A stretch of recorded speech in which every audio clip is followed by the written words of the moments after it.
ధ్యానాన్ని సహజంగా ఇంగ్లీషులో మెడిటేషన్ అని నిర్వచించారు. కానీ అది ఒక లోపభూయిష్ట నిర్వచనం. వాళ్ళు ఏమంటారంటే, మీరు ఏదైనా ఒక విషయం మీద ఒక గణనీయ సమయం పాటు మీ మనస్సును కేంద్రీకృతం చేయడం అని. అది 5 లేదా 10 నిమిషాలు కావచ్చు, కానీ ఒకే విషయం మీద. అక్కడ విషయం అనేది ఉంది, కానీ భగవంతుడు ఒక విషయం కాదు. కాబట్టి నిరంతరం మీరు ఒక సబ్జెక్టు గురించి ఆలోచించలేరు. ఊరికే అలా ఆలోచిస్తూ ఉండలేరు. విషయాలు లేదా వస్తువులైతే సరే, మీరు ఒక కుర్చీ గురించో లేదా ఒక సినిమా గురించో ఆలోచించగలరు, సరేనా? సంస్కృత పదమైన ధ్యానాన్ని మీరు ధీ యాన్ అని సంధిగా విడదీయవచ్చు. యాన్ అంటే అర్థం ఏమిటి? మీరు చంద్రయాన్ అని విన్నారు కదా, చంద్రుని వద్దకు ప్రయాణించే వాహనం అని అర్థం. ధీ వద్దకు తీసుకువెళ్లే వాహనం ధ్యానం. మరిక్కడ ధీ అంటే ఏమిటి? గాయత్రి మంత్రంలో మీరు విన్నారు కదా, ధీమహి ధియో యోనః ప్రచోదయాత్. కానీ మంత్రాన్ని చెబుతూ ఉంటారు, దాని అర్థాన్ని తెలుసుకునే ప్రయత్నం చేయరు. धी का मतलब है अल्टीमेट विजडम. ధీ అంటే పరిపూర్ణ జ్ఞానం లేదా అత్యున్నత జ్ఞానం అని అర్థం. కాబట్టి పరిపూర్ణ జ్ఞానం లేదా పరిపూర్ణ ప్రజ్ఞ వద్దకు చేరడానికి చేసే ప్రక్రియ లేదా మార్గమే ధ్యానం. సరే, जो साइंस के स्टूडेंट्स हैं वो समझ सकते हैं कि సైన్స్ విద్యార్థులు అర్థం చేసుకోగలరు.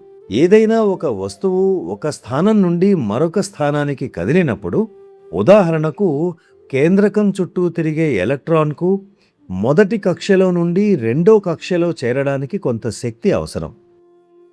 అలాగే రెండవ కక్ష నుండి మూడవ కక్షలోకి చేరడానికి మరికొంత శక్తి అవసరం. ఎప్పుడైతే ఎలక్ట్రాన్ వెనక్కి తిరిగి వస్తుందో అప్పుడు దాని శక్తి విడుదలవుతుంది. ఇంతవరకు అర్థమైంది కదా? ఇప్పుడు మనం కలిగి ఉండే ప్రస్తుత చైతన్యం, అంటే సహజంగా ప్రజలు కలిగి ఉండేది, ఈ చైతన్యాన్ని నెమ్మది నెమ్మదిగా పరిపూర్ణ జ్ఞానం వద్దకు చేర్చాలి. దానికి శక్తి యొక్క అవసరం ఉంది. సాంప్రదాయ ధ్యానం లేదా మురాకబా లేదా మెడిటేషన్లో మనం స్థిరంగా ఉండడానికి ప్రయత్నిస్తాం. అంటే మీరు ప్రయత్నపూర్వకంగా ఒకే వస్తువును అంటిపెట్టుకుని ఉంటారు. మీరు ఒక స్తంభానికి అతుక్కుపోయారు. అలాగే రెండవ లేదా ఉన్నత స్తంభానికి వెళ్ళాలి అని భావిస్తారు. ఇది ఎలా సంభవం? అందువల్ల మనం అనవసర విషయాలను, అనవసర భారాన్ని వదిలిపెట్టేయడం ఎంతో ముఖ్యం. అందుకే మనం నిర్మలీకరణ చేసుకుంటాము. అనవసర బంధాలను, మమకారాన్ని తొలగించుకోవడానికి మనకు స్వీయ అంతరంగ శుద్ధీకరణ అవసరం. దాని అర్థం ఇల్లు వదిలి వెళ్ళిపోమని కాదు. ఇల్లు వదిలి వెళ్ళిపోవడం ఒక మూర్ఖత్వపు పని. ప్రేమ ఉండాలి. అయితే ఆ ప్రేమ ఎలా ఉండాలంటే, అవసరమైతే తగ్గించుకోగలగాలి, అలాగే అప్పుడు శాంతిగానూ ఉండగలగాలి. ఇది ఒక శిక్షణ. ఇది మన చైతన్యం గురించి. దాన్ని రెండవ కక్షకు, అంటే ఉన్నత దశకు చేర్చాలంటే అందుకు కొంత శక్తిని వినియోగించాల్సిన అవసరం ఉంటుంది. అది ప్రాణాహుతిచే అందించబడుతుంది. पतंजलि ने कहा है कि ध्यान करो, समाधि पे पहुंच जाओगे. పతంజలి మహర్షి ధ్యానం చేయడం ద్వారా సమాధి స్థితి వరకు చేరగలరని అంటారు. కానీ అలా చేరడానికి శక్తిని మీరు ఎక్కడి నుండి అందుకోగలరు? పతంజలి మహర్షి సూచించిన ధ్యానానికి, హార్ట్ఫుల్నెస్ ధ్యానానికి మధ్య ఉన్న అంతరం అదే. ప్రాణాహుతి ద్వారా మనం అక్కడికి చేరగలం. నెమ్మది నెమ్మదిగా మన సొంతం చేసుకోవడానికి, సహించగలగడానికి ఎంతవరకు వ్యక్తిగత స్వచ్ఛత కలిగి ఉంటామో అంతవరకు చేరగలం. స్వచ్ఛతకు కూడా కొంత స్థాయి అంగీకారం అవసరమవుతుంది. ఖచ్చితంగా స్వచ్ఛంగా ఉండేవారు అవినీతిని ఎలా చేయగలరు?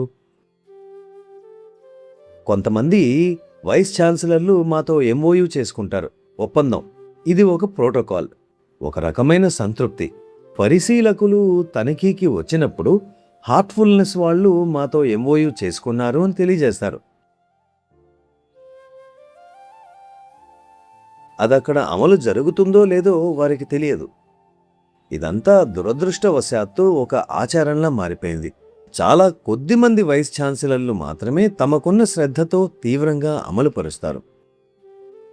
దీని అమలు కోసం వాళ్లకు కొంత ఆసక్తి, ప్రయత్నం అవసరమవుతాయి. మనం అనుకుంటాం ఎంఓయు అయిపోయింది కాబట్టి అక్కడ మన పనంతా జరిగిపోతూ ఉంటుంది అని కలగంటూ ఉంటాం.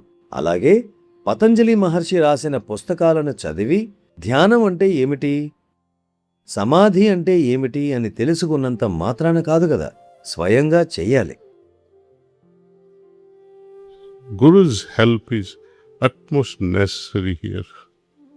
Attention, tawajjuh of the master. ఇక్కడ గురువు సహాయం అత్యున్నతంగా అవసరమవుతుంది. మాస్టర్ నుండి అందుకునే ప్రాణాహుతి అనేది ఇక్కడ చాలా చాలా అవసరం. అది లేకుండా ఏమీ జరగదు. మనకు బాహ్యపరమైన శక్తి అవసరమవుతుంది. మన చిన్నతనంలో స్టేషన్లో నిలబడి ఉన్న ట్రైన్లోకి వెళ్ళి ట్రైన్ కదలడం లేదు అనుకునేవాళ్ళం. ఎలా కదులుతుంది? మీరు ఎంత ప్రయత్నం చేసినా మార్గదర్శనం చేయగల శక్తివంతుడైన గురువు సహాయం తప్పనిసరి. ఒక కక్ష నుండి మరొక కక్షకు నడిపించగల శక్తివంతుడైన గురువు ఉండాలి. అప్పుడే అది సాధ్యం. అర్థమైందా సోదరా?